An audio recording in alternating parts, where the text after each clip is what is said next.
ଚୌଦରଠାରେ ନିଆରା ଢଙ୍ଗରେ ରାଜଦୋଳ ମହୋତ୍ସବ ଅନୁଷ୍ଠିତ ସହିତ ଫଗୁ ଓ ଫଗୁଣ ପତ୍ରିକାର ଶୁଭ ଉନ୍ମୋଚନ। କଟକ ଜିଲ୍ଲା ଚୌଦରଠାରେ ରାଜଦୋଳ ମହୋତ୍ସବ ଅନୁଷ୍ଠିତ ହୋଇଯାଇଛି। ପୁରାତନ କାଳରୁ ଫଗୁ ଦଶମୀଠାରୁ ପର୍ଯ୍ୟାୟକ୍ରମେ ଆଗ୍ରାହାଟ, ଜଗତପୁର, ଗୋଡ଼ିପାଟଣା, ଚୌଦାର ଓ ଶେଷରେ ଫକୀରପୁରଠାରେ ଦୋଳ ମେଲଣ ଅନୁଷ୍ଠିତ ହୋଇଥାଏ। ଏହି ଯାତ୍ରାରେ 44 ମଣ୍ଡଳର ବିମାନଗୁଡ଼ିକରେ ବିଜେ ହୋଇଥିବା ଚଳନ୍ତି ପ୍ରତିମାମାନେ ଅଞ୍ଚଳର ଘରେ ଘରେ ଭୋଗ ଖାଇବା ସହିତ ବିଭିନ୍ନ ବାଜା ରୋଷଣୀରେ ଆସି ପଡ଼ିଆରେ ଥିବା ଚଞ୍ଚେରୀରେ ବିଜୟମାନ ହୋଇଥାନ୍ତି।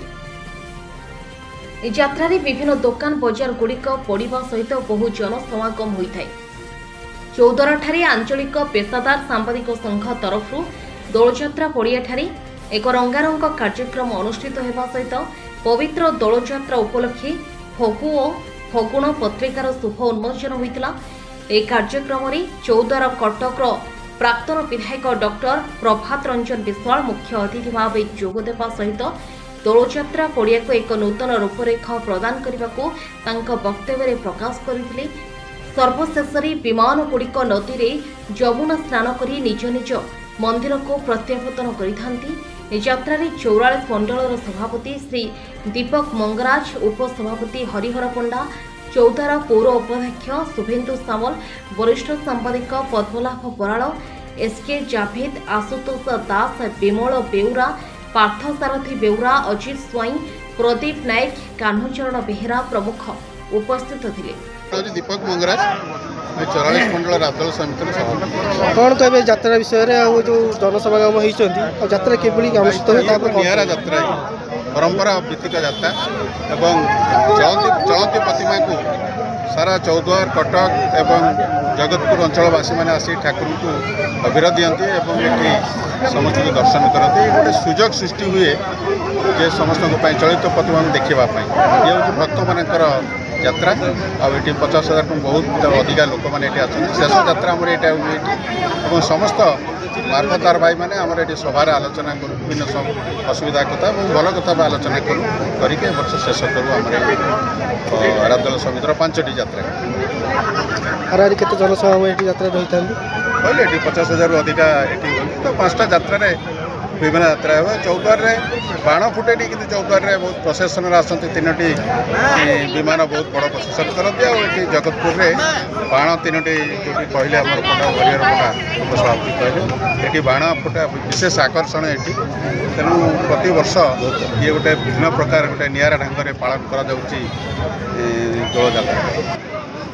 हरिहर पंडा राजदोल समितिर वाइस प्रेसिडेंट। आज जो दोल यात्रा अनुष्ठित होती कौन कह बहुत पुरातन यात्रा 100 वर्ष ऊर्ध्व यात्रा ये भाईचारा यात्रा जाति वर्ण निर्विशेष समस्त सहयोग अच्छी है।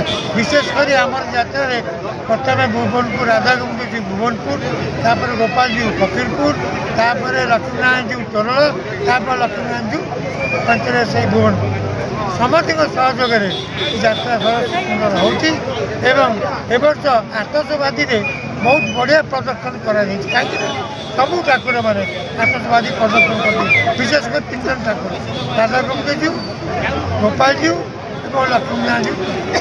बाकी यात्रार विशेषत्व हूँ समस्ते मिलमिशी यात्रा को ये माने सहयोग करथरक यात्रा आमर कॉर्पोरेटर प्रतिनिधि नागेश्वर बेहरा से बहुत सहयोग करती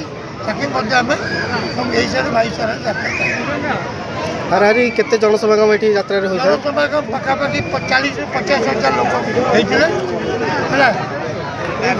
आईआईसी आम जगतपुर आईआईसी अनिरुद्ध नायक से भी बहुत साहाय्य कर प्रशासन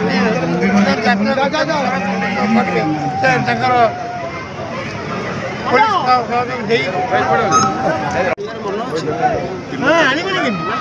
सभापति गोपाल जी यात्रा संबंध में कौन कहे? ये यात्रा एक निवार ये 44 मंडल विभिन्न जगार ठाकुर एकत्रित होती भल भाव विशेषकर एठिकार जो 4 खंड विमान प्रसेसन कर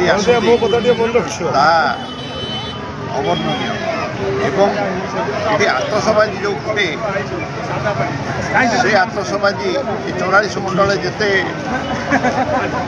বিমান বা যাত্রা হুଏ ସେଥିରୁ এটা সর্বোত্তম কহিলে অত্যুক্তি হব না। ହାରାହାରି କେତେ ଜନସମାଗମ ଏଠି ହୋଇଥାଏ? ହାରାହାରି କେତେ ଜନସମାଗମ ଏଇ ଅଞ୍ଚଳରେ? ଜନସମାଗମ 40ରୁ 50,000 ଭିତରେ ହୁଏ ଏବଂ ଯେତେବେଳେ ଆତସବାଜି ପ୍ରତିଯୋଗିତା ଥାଏ ସେତେବେଳେ ସେ ସମାଗମ ଥାଏ। ତାପରେ ପରେ ରାସ୍ତା ଲୋକମାନେ ଯାତ୍ରାରେ ବୁଲି ଯାତ୍ରା ଅନୁଭବ କରନ୍ତି, ଠାକୁରଙ୍କ ପାଖ ବୁଲନ୍ତି, ପଡ଼ିଆ ବୁଲନ୍ତି ଏବଂ ମୋଟାମୋଟି ଭାବେ ଏ ଯାତ୍ରା ଏକ ନିଆର ଯାତ୍ରା କହିଲେ ଅତ୍ୟୁକ୍ତି ହେବ ନାହିଁ। ଯାତ୍ରା ବିଷୟରେ କ'ଣ କହିବେ? ये जो यात्रा होची गोटे पुरातन यात्रा जगतपुर जिते प्रकार यात्रा अनुष्ठान अच्छे सबुथर दोल मेलन दोल यात्रा गोटे अन्यतम एटी आम 84 मंडल समस्त कटक 14 निर्वाचन मंडल आम जो जगतपुर आसिकी समस्त एकत्रित होती गोटे गोटे भाईचारार यात्रा एटी सब मुरबी मिलन गोटे यात्रा हुए आमर जगतपुर 4 गोटी मेलन पड़िया को आसती प्रसेसन करके राति 4टा बेले आकाशवाती बाण लोक मैंने देखा पाती और सुंदर कार्यक्रम समस्ते ये आम मुरबी लोक दायित्व नहीं दीपू भाई जी सी भी दायित्व नहीं बढ़िया परंपराटा आम बजाई रखी आम आपको चाहबू कमी दीर्घ दिन धरी आहरी बढ़े यात्रा को बढ़ कर सुरक्षित यात्रा को सब आम Cuttack Choudwar Kanha Behera report pro news प्रतिदिन ओडिशा। सबुदिन सबु समय सबु परिस्थिति रे आमे थिबु आपनका सहित प्रो न्यूज प्रतिदिन ओडिशा देखिया पई लाइक शेयर एंड सब्सक्राइब